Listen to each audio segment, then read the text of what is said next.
It's Arsenal 2, Girona 1, and we finished the group. I think we finished the group in third. Barcelona were 2-2 last I checked. And it was a good win. You know, it was a good win. A much rotated team. A little bit worried because David Raya travelled with the team, but he couldn't make the squad. And Arteta alluded to him maybe picking up a knock. So that's a worry, especially when you see how Neto played, to be honest. But look, we win the game. We have a heavily rotated team. We managed to rest the three key players, mostly that I wanted to, which was Havertz, Timber, who played 45 minutes, a little longer than I wanted him to, and Rice, who I think played about 10, 15 minutes. Overall, I thought it was a decent-ish performance, a very sort of end of the group games type of performance once you're basically qualified. I think what we've got to talk about as quickly as we can is Nwaneri, really. I mean, they scored early. We were dominant. They scored on the break. I'm not really sure whose fault it was, but Neto should never have been anywhere near where he was. I mean, he tried to make a save with his hands outside the box, but he just should never have ran out to it. Make Danjuma work at least. But he got nice pass, got in behind us.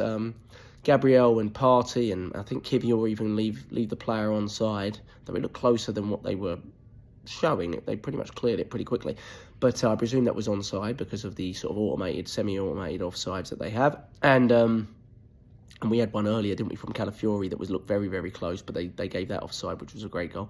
And Danjuma put it in the back of the net, but I thought we responded really well. Sometimes, in a group games, when you've basically qualified, you might just sort of peter out and, not push on. But I thought we really went at them. We won a penalty. Partey did well to win the penalty. Jorginho puts it away. A little bit lucky on the penalty. I thought it wasn't right in the corner.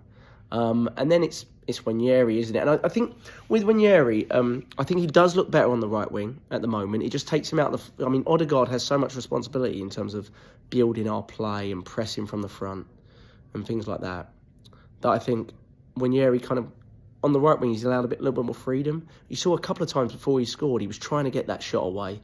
He was just trying to get it out of his left foot and get that shot away. I do notice he's much more left foot dominant than Saka, and that could be one thing he could work on a little bit. He seems a little bit reluctant at times to go onto his right foot, but when you got a left foot like that, it doesn't matter, to be honest, because he gets it out of his feet, takes an extra touch, and he whips it into the far corner. We've seen him do that already this season. We saw him do it away at Preston I think it was Preston in the League Cup, and he's just a fantastic young talent. Again, him and Lewis Skelly just have come on leaps and bounds this season and really made themselves key parts of the first team. Doesn't mean we don't need a forward. Definitely doesn't, because on the other side, I thought we saw a Raheem Sterling that struggled once again to really be impactful. He looked frustrated with everybody. The referee, the opposition players, could have got himself sent off at one stage. I don't think it was a booking. I don't think he dived. I don't necessarily think it was a foul, but just one of those where there was contact, but not enough to make a penalty. But after that, he was moaning, he was throwing his hands up, and I was like, you're going to get yourself sent off here, Raheem, and lucky he didn't really. So we go 2-1 up, and I thought in the second half we were the better side again. They had a few moments where they could break on us. They had obviously an offside goal that was very lucky on our end because it was just offside, but a bit like Calafiori's one when it was in the first half, and we able to make some changes and see out the game. We had a penalty late on, which was a penalty, but don't know what that handball Girona player was doing. Just chucked his hand out at it, didn't he? Thought he was a goalkeeper for a second. And we give it to Sterling, but, it sums up his Arsenal time so far, and it's a poor penalty and easy save for the keeper. And if we do what we should do in this window, that should be the last we see of Raheem Sterling in an Arsenal shirt, to be honest. And I know that sounds harsh, but he's just not been good enough, and we need much, much more, obviously. So we qualify from the group, and it's a good win, and a very good performance in group stages so far, and we get those 2 playoff games off, which is very, very important for us. And obviously a massive game now at the weekend. Got to quickly touch on the Ollie Watkins stuff. We've put a bid in. Sounds like that's been immediately rejected, and they're going to sell John Duran to Saudi. So I think it almost sort of writes that off. And I thought that when we put the bid in, to be honest. When we put the bid in, everyone got excited, and my immediate thought was, I don't think that's going to happen. I think that's a very unlikely deal to happen. He's their main striker. I know he's 28, 29 now, but he's their main striker, scores for them all the time, would be a brilliant signing for us in the immediate term. It doesn't fit, though, with our desires over previous windows for a young, up-and-coming striker that's going to become better under Mikel Arteta.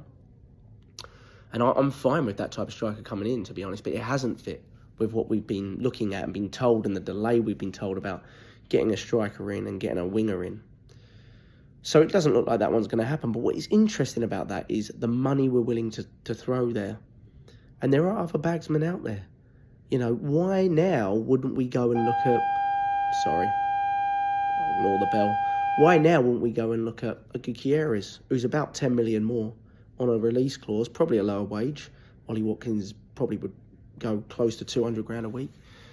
Who also is a complete clinical finisher. Similar age, a bit younger, Gutierrez. We know he's got a release clause from there. He'd jump at the chance to come to Arsenal Football Club and compete. I think we're going to have a crazy last few days of the window. We have to do something. Matthias Tell was another one that was talked about, but you know, it doesn't feel like we can promise him the game time perhaps that he would want. Certainly other English clubs may be able to do that. We can certainly promise him some game time, but I'm not sure we can promise a 19-year-old who's barely got any minutes for Bayern Munich this season starting game time, whereas, you know, United and Spurs, you know, the mid-table fodder, they probably can. So let's see what we do. But we've got money to spend.